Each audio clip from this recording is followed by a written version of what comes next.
Boa tarde. Na aula de hoje, nós vamos trabalhar um pouco sobre a estrutura da população ativa.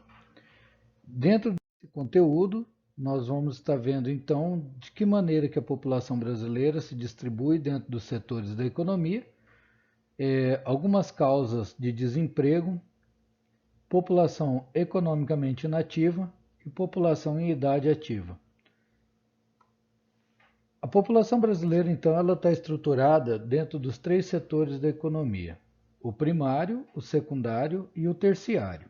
O setor primário é aquele que desenvolve atividades ligadas à agricultura, pecuária e extrativismo. O secundário, atividades ligadas às fábricas e indústrias. E o terciário, atividades do setor comercial e prestação de serviços.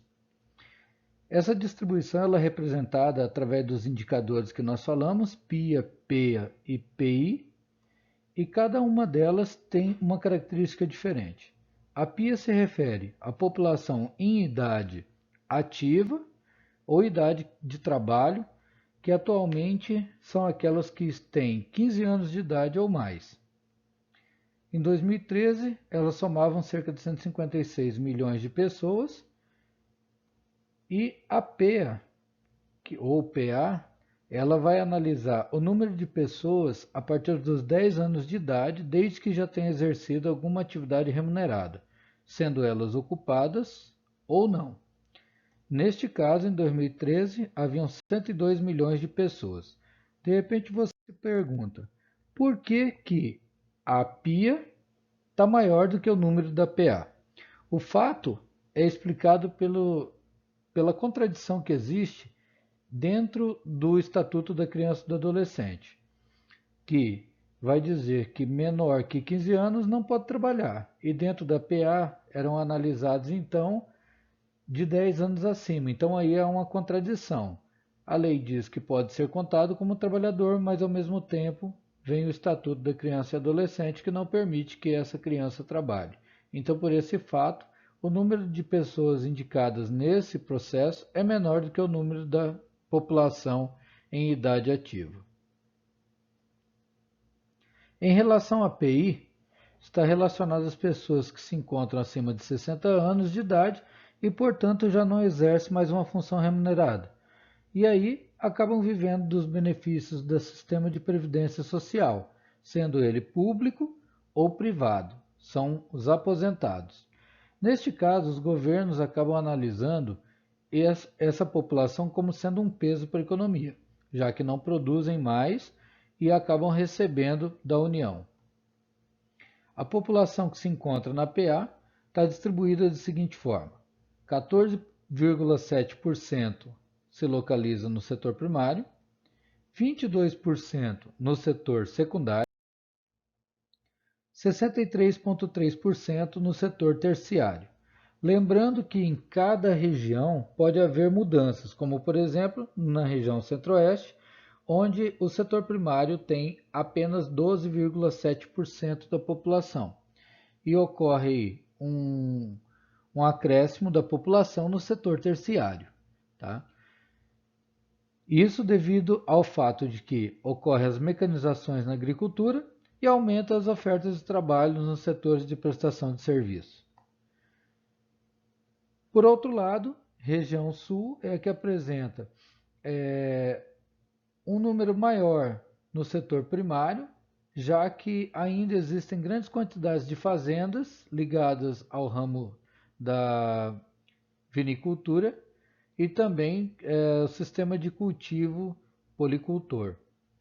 Por outro lado, a região sudeste apresenta a menor taxa no setor primário, cerca de 7% apenas.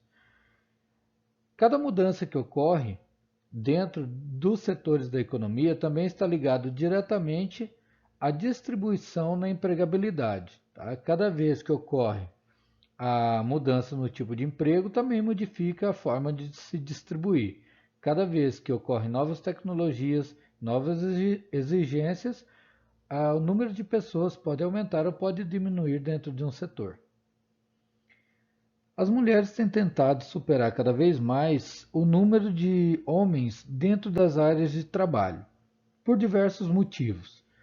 primeiro, a garantia da sua autonomia de trabalho, a sua autonomia como cidadã, buscando formação profissional e também, muitas vezes, assumindo a chefia das famílias ou ajudando nas contas domésticas.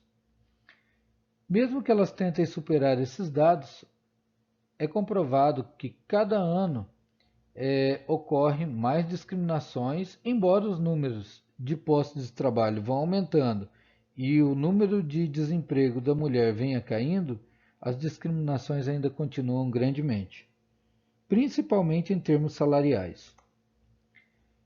Este dado pode ser observado na tabela posterior, onde a gente vai conseguir ver como está essa distribuição em termos de sexo, onde 54,1% da população em idade ativa feminina resulta em apenas 46,1% dessa mesma população ocupada, enquanto que o número de homens tem um número menor de população em idade ativa e vai apresentar um número maior de população ocupada. Dentro da tabela, conseguimos ver isso no indicador de população ocupada e de população em idade ativa. Atualmente tem ocorrido uma grande terciarização que tem ocorrido devido às grandes ofertas que o setor terciário tem apresentado em forma de trabalho, mas ao mesmo tempo isso causa uma hipertrofia do setor terciário, ou seja, atrai muita mão de obra sem condição de empregabilidade. Isso acaba levando a uma grande terceirização, que seria deixar de exercer outras atividades, passando a ter uma atividade principal, e as demais atividades que você acaba exercendo, você destina a uma terceira pessoa, ou seja, a um prestador de serviço. Outro segmento que tem aumentado bastante também é o terceiro setor da economia, que são as instituições sem fins lucrativos, como ONGs, igrejas e instituições filantrópicas. O fator que bastante discrepante é a diferença dentro da remuneração entre homens e mulheres, que acaba sendo até 74 vezes maior para o homem, 74% maior para o homem, mesmo que a mulher desempenhe a mesma função. E aí também, muitas vezes a gente acaba observando que isso acaba sendo um grande prejuízo para a mulher, porque além de trabalhar fora, ela ainda acaba tendo uma jornada dupla ou tripla durante o seu dia de trabalho. Já que ainda é colocado como a educação dos filhos a fazeres domésticos como sendo uma obrigatoriedade do sexo feminino, coisa que tem sido refutada a cada ano. Vários são os motivos pela qual a mulher disputa esse mercado de trabalho, conforme nós já falamos, né? Chefia do lar, ajuda nos custos domésticos e aumento também da necessidade de qualificação de mão de obra. Além de tudo, o número de mulheres com carteira assinada é bem melhor do que a dos homens, mesmo que ocupem a mesma situação de trabalho. Isso a gente pode observar no gráfico abaixo, onde nós observamos aí em termos de quantidades totais, o número de homens com carteira de trabalho assinada e o número de mulheres com carteira de trabalho. Ok?